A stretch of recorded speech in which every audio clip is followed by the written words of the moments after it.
안녕하세요. 반갑습니다. 오늘 좋은 날 되시기 바랍니다. 주님과 동행하시는 날 되기를 바랍니다. 오늘은 역대하 10장부터 12장에 이르는 말씀을 통해서 하나님의 마음을 알고 주의 뜻을 분별하며 살기를 원합니다. 이 부분은 르호보암이라고 하는 왕의 삶에 대해서 보여주고 있습니다. 르호보암은 여러분 잘 아시는 대로 솔로몬 왕의 아들입니다. 솔로몬의 뒤를 이어서 왕이 된 사람이죠. 어, 이스라엘이라고 하는 나라가 사울이라고 하는 사람을 통해서 세워지게 되고, 그 뒤를 이어서 다윗이, 그 뒤를 이어서 솔로몬이 왕이 되면서 나라는 아주 강대한 국가로 일어나게 되고 부흥을 하게 됩니다. 그 나라를 이어받은 사람이 바로 르호보암입니다. 그런데 솔로몬이 7년 동안 성전을 건축하고 13년 동안 자기 왕궁을 건축하느라고 20년이라고 하는 세월을 백성들에게 부담을 많이 줬죠. 그래서 여로보암과 많은 이스라엘의 지도자들이 찾아와서 우리에게 멍에를 좀 가볍게 해달라. 우리가 좀 행복하게 살도록 너무 힘든 이 멍에를 좀 부담을 좀 덜어달라 하고 요청을 합니다. 그런데 르호보암이 그러면 3일 후에 와라. 내가 고민하고 대답해 주겠다 해놓고 두 종류의 사람들에게 자문을 구합니다.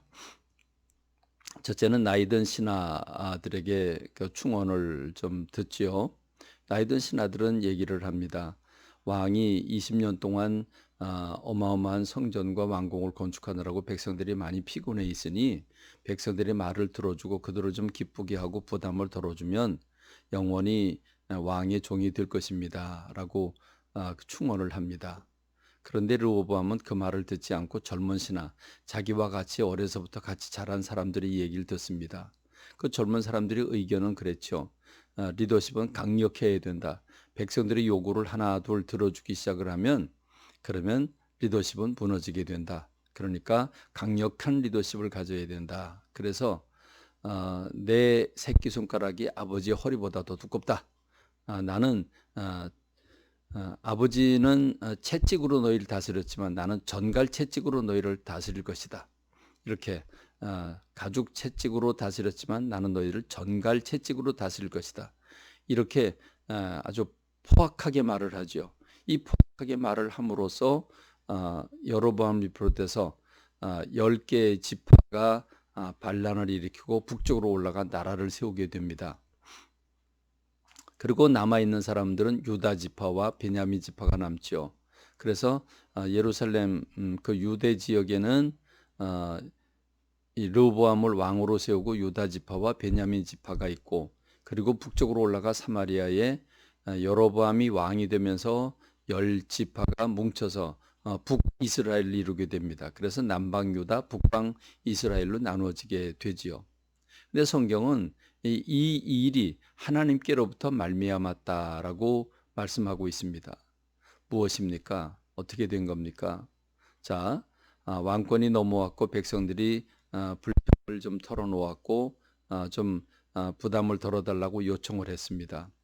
여러분, 그 말을 들어주었더라면, 지혜롭고 겸손해서 백성의 말을 들어줬더라면 하나님의 나라를 두 쪽으로 나뉘었을까? 좀 더 단도직입적으로 말해서, 자, 솔로몬이 우상 숭배를 함으로써 하나님의 진노가 극에 달했는데 르호보암 왕이 그걸 보고 깨닫고 우상 숭배를 하지 말고 정말 진실로 하나님을 사랑하고 섬겼더라면 하나님이 나라를 두 쪽으로 나누셨을까? 아니지요.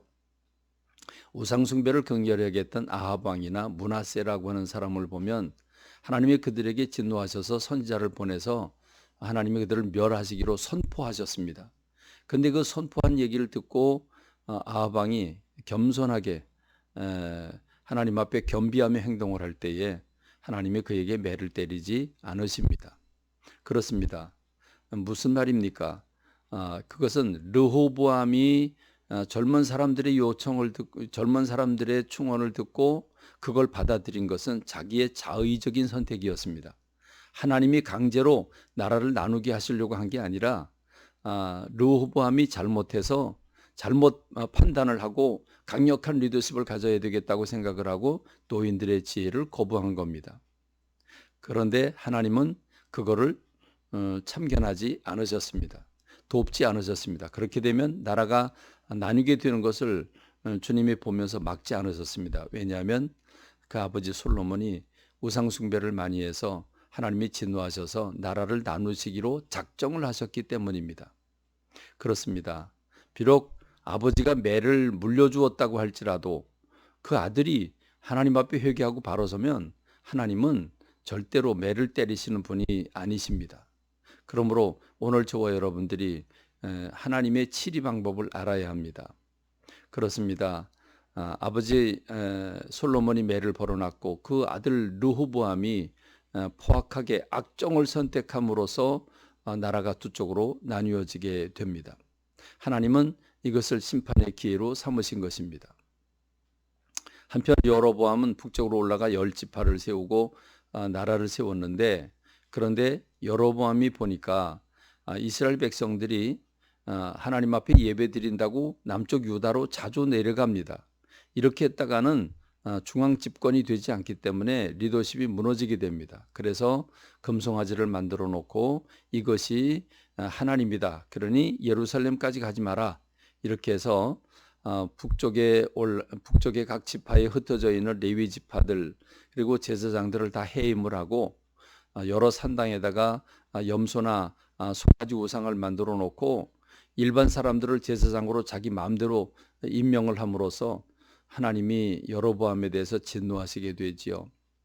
그렇게 되니까 제사장과 레위 사람들이 있을 수가 없어서 남쪽 유다로 내려와서 남쪽 유다를 섬기게 됩니다.